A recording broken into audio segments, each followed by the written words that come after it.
Hey, I'm Hunt, and this is Hunt on LSU, your channel for LSU Fighting Tiger football talk.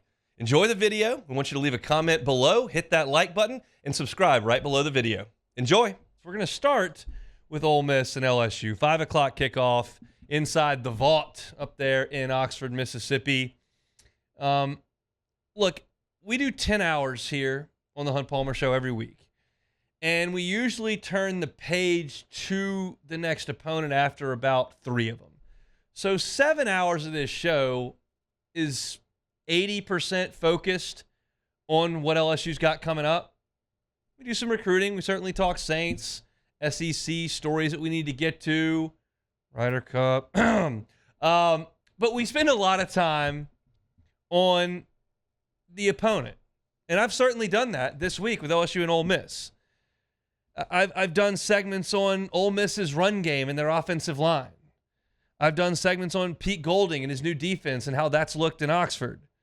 We've talked about LSU's passing defense and what was good against Mississippi State but wasn't so good against Arkansas. And we've talked about Harold Perkins and what his role against Ole Miss was last year and what it could be this year. We've talked about LSU's offensive consistency all year long and what that means into this game. And look, I've got a sheet here that's got every Ole Miss statistic you could want on it. I got highlight marks on it. I can tell you right now how many points Ole Miss has scored, how many times Jaxson Dart's run the ball, how many yards per punt they average. Like every traditional statistic that's out there, essentially I've analyzed on LSU and Ole Miss. I have watched every snap, basically, except for a few against Florida State where I was driving because I was mad and didn't want to watch the game anymore before the postgame show. And I've watched highlights of all of Ole Miss's games. And I could try to sell you a bill of goods about this key there, this interesting stat here. I think it boils down to pretty much one thing on Saturday night. There's always outlier games, things that are weird that happen. There are games where you fumble 4 times, or you get into the red zone and you fumble a snap on a field goal. There's a couple of years ago inside Tiger Stadium, and Tyron Davis-Price runs for 300 yards on Florida. There was nothing we could have looked at and predicted that would happen. Kind of the same thing last year in College Station with LSU. There really wasn't anything you could point to say that that A&M would run it down LSU's throat and that LSU wouldn't be able to score very much on a terrible Aggie defense. There are certainly outlier games that happen. And if that happens, we'll certainly talk about it. But the meat and potatoes of this game boils down to the 2 quarterbacks. I just can't see it any other way. I would throw Jaxson Dart right now in with Jayden Daniels, with Spencer Rattler, and with KJ Jefferson. Those 4 quarterbacks are asked to do more for their teams than really anybody else in the SEC right now. Ole Miss has really struggled to run the ball. LSU's defense has been shoddy. Offensive line's been hit or miss with both teams. There have been injuries. There's been adversity. The quarterbacks have kind of been the constant of, hey, we're going to need you to go out there and do it. And for the most part, they have. Jaxson Dart leads the SEC in yards per attempt. He's number 8 in the FBS in that statistic. He leads FBS in quarterback running. He leads Ole Miss in rushing. He's 6th nationally in total offense. He does everything for them right now because they haven't established a run like we've talked about. Jayden Daniels is the 2-time SEC Player of the Week.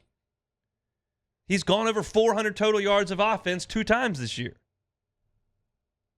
So yes, LSU's run game has got to improve. Yes, LSU's pass rush has got to get home in this game and try to force some adverse situations for Ole Miss. Yes, LSU's got to play better assignment football in the secondary. Certainly you can't just boil it down to the quarterbacks in totality, but for the point of our conversation, assuming all else is generally what it has been, assuming LSU's pass defense is not great, assuming Ole Miss's run offense is not great,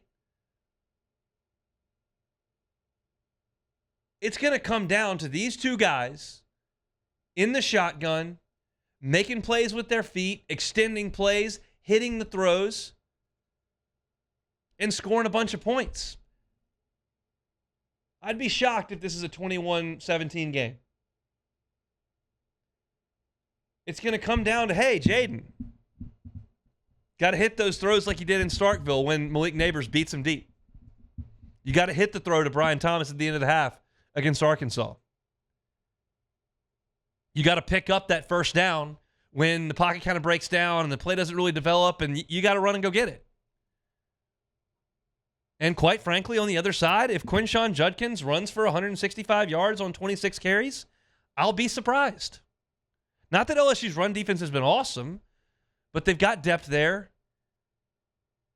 And Ole Miss hasn't really blocked very well this year. They couldn't knock Tulane around. They didn't knock Georgia Tech around. They got dominated at the line of scrimmage by Alabama. I just don't think it's going to be one of those games where Ole Miss gets in their tempo and Quinshon Judkins is running wild. And no, I think Jaxson Dart's going to have to do what he's had to do for a month. And I think Jayden Daniels is going to have to do what he's had to do for a month. So we'll get to my final pick at the end of the show. I will tell you that yesterday I went through an entire segment for my own mental health and just kind of to toss it your direction as well as the listener. I said, okay, like I spend a lot of time on the opponents. I watch their highlights and I look at what they do. And I also am critical of LSU because that's just the nature of someone who wears purple and gold to kind of wish things were a little bit better when you see a deficiency. So inevitably over the course of a week, I'm like, man, this doesn't look that awesome. And then I have to do what I did Thursday and say, hey, this offense has showed up for a year and a half. Yeah, not a great first half against Mississippi State last year. Yeah, not a great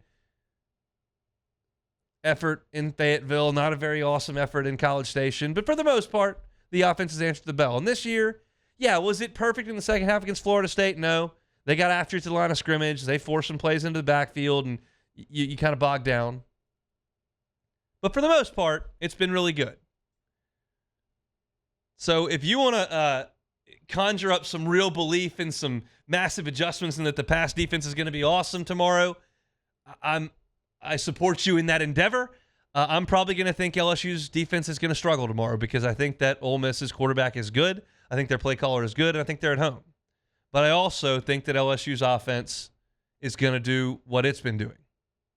Statistically, Ole Miss is a good run defense, and LSU's made some strides in the run game the last couple of weeks. We'll see how that one pans out. But when you're going on the road against a team that's going to have an incredible environment, and you're going to have a team that's got its back against the wall in Ole Miss, that has all its goals riding on this game, when you get a guy open, you're going to have to hit that throw. You can't make the catastrophic turnover. Jayden Daniels got to be really good for LSU to win this game. That hadn't always been the case with LSU quarterbacks. Defense is awesome. Run the football. You know that era. You know how that went. We're not in that right now. We're in an era right now where LSU's pass defense and total defense are towards the bottom of the conference, and their quarterback's a two-time SEC Player of the Week. You're going to have to show up in Vaught Hemingway, grab the football, and go score some points. Hey, thanks for watching Hunt on LSU. Before you get out of here, do us a couple of favors. Hit that like button, leave your comments below, and subscribe to the channel for all your Fighting Tiger football talk. See you next time.